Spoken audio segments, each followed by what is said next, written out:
able to change history. This feeling was a boost to their egos and whet their appetites for more. There's never been a generation like ours, one that mocked the state, mocked the government, mocked the leaders. And there's never been a generation that has seen that the outside world is so beautiful.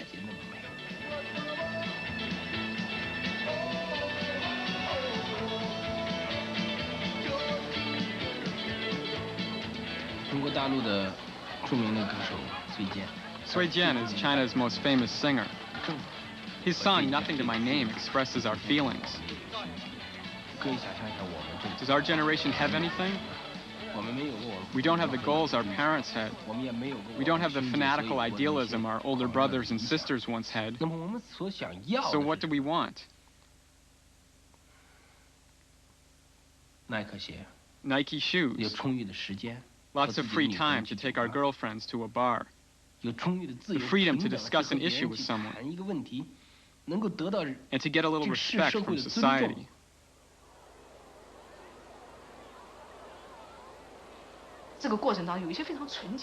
In this process, there was something so pure, so unforgettable. There were also things I couldn't accept, even things I found repulsive. But they were all mixed together, and this is history. History is this kind of process.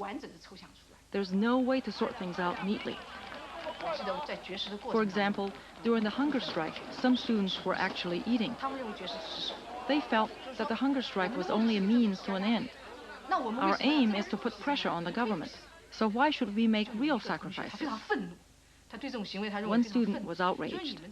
You people are manipulating the public.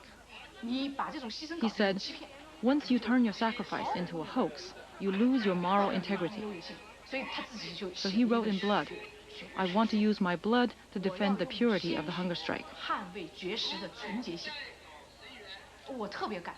I was very moved.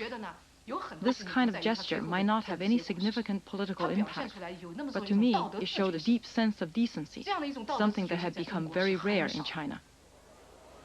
During the days of mounting protest, reformist officials faced an impossible predicament. They didn't have the power to make the concessions the students demanded, yet they knew if they couldn't get the students to leave the square, hardliners were more than willing to use force. And the army had already been mobilized. Furthermore, since the breakdown of the May 14 talks, it was no longer clear who really represented the students.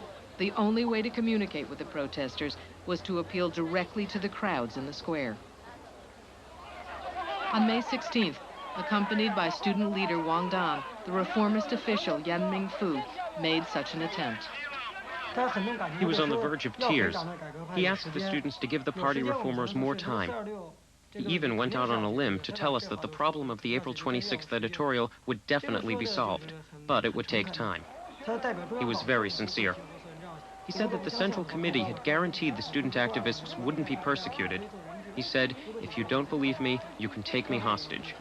Then I said, I hope everyone will consider this proposal carefully. But the atmosphere was so highly emotional, it was impossible for either of us to continue. So Yan Mingfu left.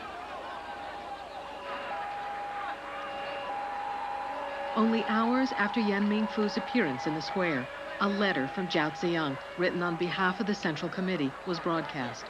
In essence, it contradicted the April 26th editorial. But the strike continued. The following day, Premier Li Peng summoned a group of student leaders to the Great Hall of the People for a televised meeting. Some hunger strikers came straight from their hospital beds.